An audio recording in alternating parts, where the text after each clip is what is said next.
I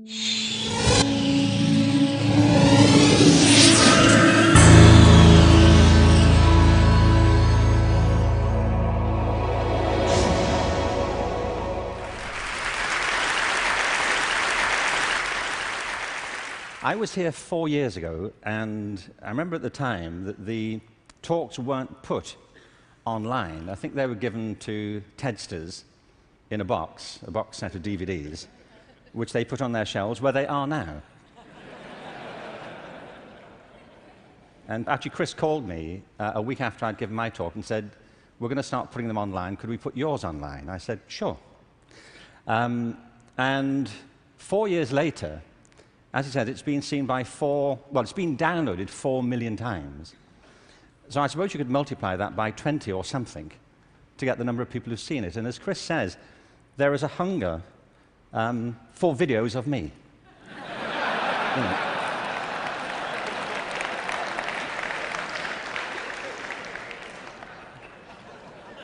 Don't you feel?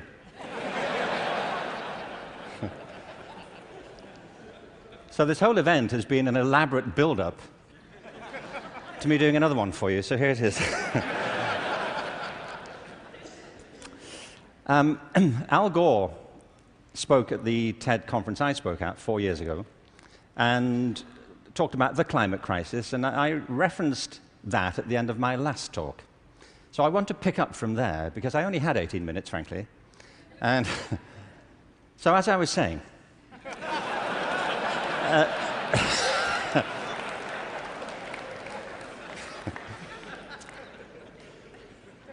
you see, he's right. I mean, there is a major climate crisis, obviously, and I think if people don't believe it, they should get out more.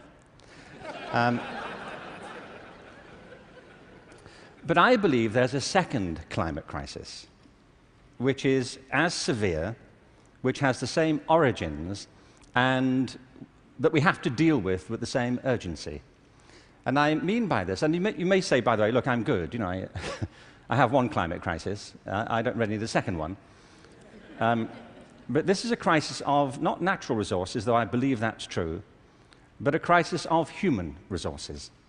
I believe fundamentally, as many speakers have said during the past few days, that we make very poor use of our talents. Very many people go through their whole lives having no real sense of what their talents may be, or if they have any to speak of. I meet all kinds of people who don't think they're really good at anything. Actually, I kind of divide the world into two groups now. Jeremy Bentham, the great utilitarian philosopher, once spiked this argument. You know, he said there are two types of people in this world: those who divide the world into two types, and those who do not. Well, well, I do. And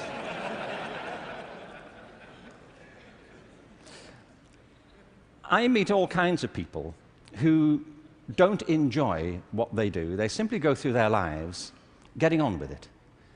They get no great pleasure from what they do. They endure it rather than enjoy it and wait for the weekend. But I also meet people who love what they do and couldn't imagine doing anything else. If you said to them, "Don't do this anymore," they'd wonder what you were talking about. Because it isn't what they do, it's who they are. They say, "But this is me. You know, it would be foolish for me to abandon this because it speaks to my most authentic self." And it's not true of enough people. In fact, on the contrary, I think it's still true of a minority of people. And I think there are many possible explanations for it, and high among them is education. Because education, in a way, dislocates very many people from their natural talents. And human resources are like natural resources. They're often buried deep. You have to go looking for them. They're not just lying around on the surface. You have to create the circumstances where they show themselves. And you might imagine education would be the way that happens, but too often it's not. Every education system in the world is being reformed at the moment, and it's not enough. Reform is no use anymore, because that's simply improving a broken model. What we need, and the word's been used many times during the course of the past few days, is not evolution, but a revolution in education. This has to be transformed into something else.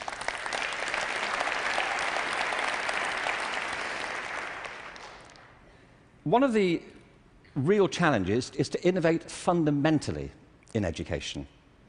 Innovation is hard because it means doing something that people don't find very easy for the most part. It means challenging what we take for granted, things that we think are obvious. The great problem for reform or transformation is the tyranny of common sense. Things that people think, well, they can't be done any other way because that's the way it's done. I came across a great quote recently from Abraham Lincoln, who I thought you'd be pleased to have quoted at this point. He said this in December 1862 to the second annual meeting of Congress. I ought to explain that I have no idea what was happening at the time. We don't teach American history in Britain. We suppress it. You know, this is our policy, so... So no doubt something fascinating was happening in December 1862, which the Americans among us will be aware of. But he said this: the dogmas of the quiet past are inadequate to the stormy present. The occasion is piled high with difficulty, and we must rise with the occasion. I love that. Not rise to it, rise with it. As our case is new, so we must think anew and act anew. We must disenthrall ourselves, and then we shall save our country. I love that word, disenthrall. You know what he means? That there are ideas that all of us are enthralled to, which we simply take for granted as the natural order of things, the way things are. And many of our ideas have been formed not to meet the circumstances of this century, but to cope with the circumstances of previous centuries. But our minds are still hypnotized by them, and we have to disenthrall ourselves of some of them. Now, doing this is easier said than done. It's very hard to know, by the way, what it is you take for granted. And the reason is that you take it for granted. So let me ask you something you may take for granted. How many of you here are over the age of 25? That's not what I think you take for granted. I'm sure you're familiar with that already. But are there any people here under the age of 25? Great. Now, those over 25, could you put your hands up if you're wearing a wristwatch? Now, that's a great deal of us, isn't it? Ask a room full of teenagers the same thing. Teenagers do not wear wristwatches. I don't mean they can't or they're not allowed to. They just often choose not to. And the reason is, you see, that we were brought up in a pre-digital culture, those of us over 25, and so for us, if you want to know the time, you have to wear something to tell it. Kids now live in a world which is digitized, and the time for them is everywhere. They see no reason to do this. And by the way, you don't need to do it either. It's just that you've always done it, and you carry on doing it. My daughter never wears a watch. My daughter Kate, who's 20, she doesn't see the point. You know, as she says, you know, like, it's a single-function device. You know, like... Like, how lame is that? You know, and I say, no, it tells the date as well. You know, it has multiple functions. But you see, there are things we're enthralled to in education.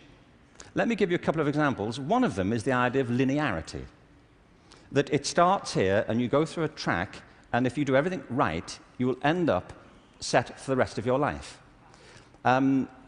Everybody who's spoken at TED has told us implicitly or sometimes explicitly a different story, that life is not linear, it's organic. We create our lives symbiotically as we explore our talents in relation to the circumstances they help to create for us.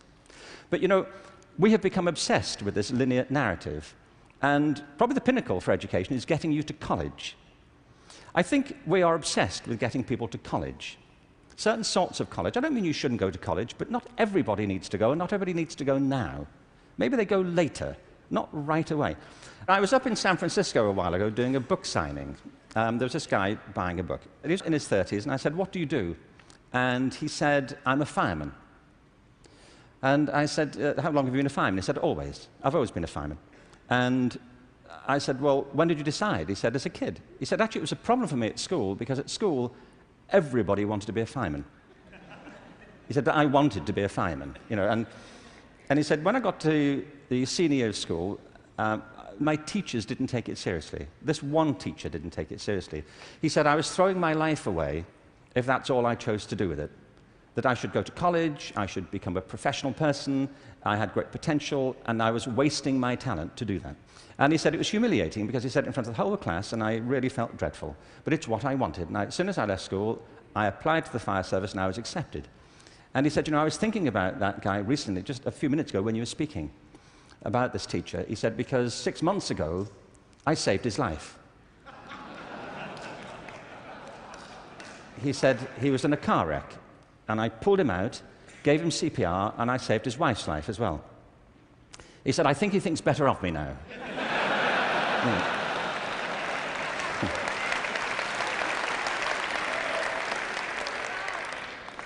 You know what I mean? Human communities depend upon a diversity of talent, not a singular conception of ability. And at the heart of our challenges, at the heart of the challenge is to reconstitute our sense of ability and of intelligence.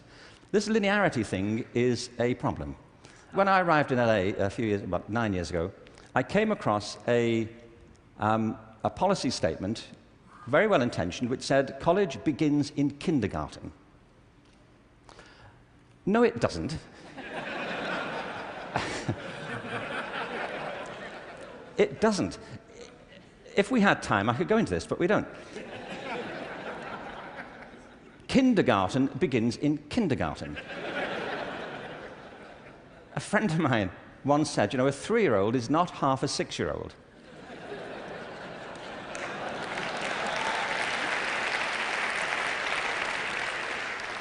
They're 3. But as we just heard in this last session, there's such competition now to get into kindergarten, to get to the right kindergarten, that people are being interviewed for it at 3. Kids sitting in front of unimpressed panels, you know, with their resumes. Flicking through it, saying, what, this is it?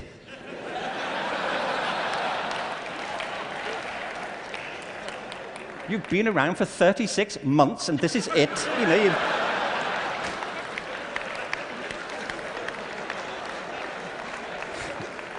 you've achieved nothing. I mean, spent the first 6 months breastfeeding, what I can say.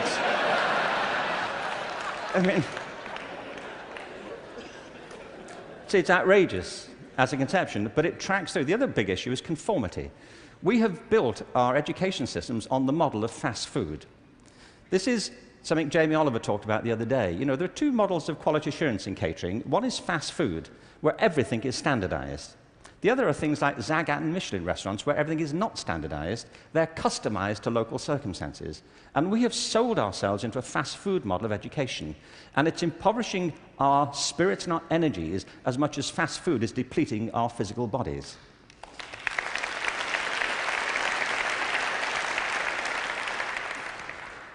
I think we have to recognize a couple of things here. One is that human talent is tremendously diverse. People have very different aptitudes. I worked out recently that I was given a guitar as a kid at about the same time that Eric Clapton got his first guitar. You know, it worked out for Eric, that's all I'm saying. You know, in a way, it did not for me. I could not get this thing to work, you know. No matter how often and how hard I blew into it, you know, it just wouldn't work. But it's not only about that, it's about passion. Often people are good at things they don't really care for. It's about passion and what excites our spirit and our energy. And if you're doing the thing that you love to do, that you're good at, time takes a different course entirely. My wife's just finished writing a novel, and I think it's a great book. But she disappears for hours on end. You know this. If you're doing something you love, an hour feels like 5 minutes. If you're doing something that doesn't resonate with your spirit, 5 minutes feels like an hour. And the reason so many people are opting out of education is because it doesn't feed their spirit. It doesn't feed their energy or their passion. So I think we have to change metaphors. We have to go from what is essentially an industrial model of education, a manufacturing model, which is based on linearity and conformity and batching people. We have to move to a model that is based more on principles of agriculture. We have to recognize that human flourishing is not a mechanical process, it's an organic process. And you cannot predict the outcome of human development. All you can do is, like a farmer, is create the conditions under which they will begin to flourish. So when we look at reforming education and transforming it, it isn't like cloning a system. There are great ones, like KIPS. It's a great system. There are many great models. It's about customizing them to your circumstances and personalizing education to the people you're actually teaching.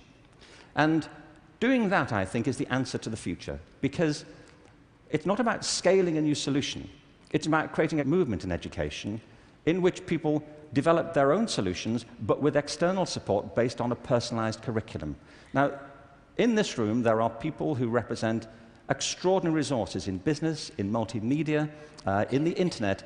These technologies, combined with extraordinary talents of teachers, provide an opportunity to revolutionize education. And I urge you to get involved in it, because it's vital not just to ourselves, but to the future of our children. But we have to change from the industrial model to an agricultural model where each school can be flourishing tomorrow. That's where children experience life, or at home if that's where they choose to be educated with their families or their friends. There's been a lot of talk about dreams over the course of this few days. And I wanted just to, very quickly, I was very struck by Natalie Merchant's songs last night, recovering old poems. I wanted to read you a quick, very short poem from W.B. Yeats, who some of you may know. He wrote this to his love, Maud Gonne, and he was bewailing the fact that he couldn't really give her what he thought she wanted from him. And he says, "I've got something else, but it may not be for you." He says this: "Had I the heavens embroidered cloths, enwrought with gold and silver light, of blue and the dim and the dark cloths, of night and light and the half-light, I would spread the cloths under your feet. But I, being poor, have only my dreams. I have spread my dreams under your feet. Tread softly, because you tread on my dreams. And every day, everywhere, our children spread their dreams beneath our feet. And we should tread softly." Thank you. Thank you very much. Thank you very much.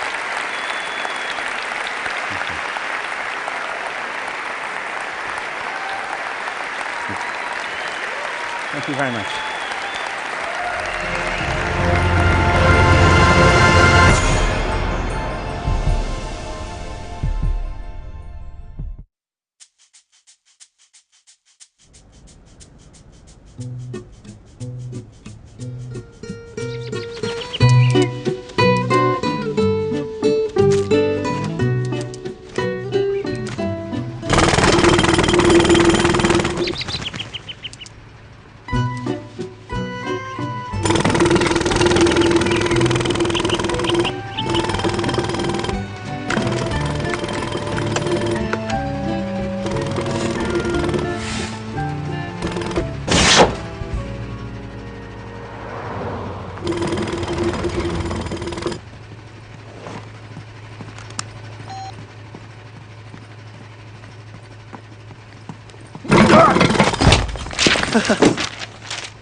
Ooh.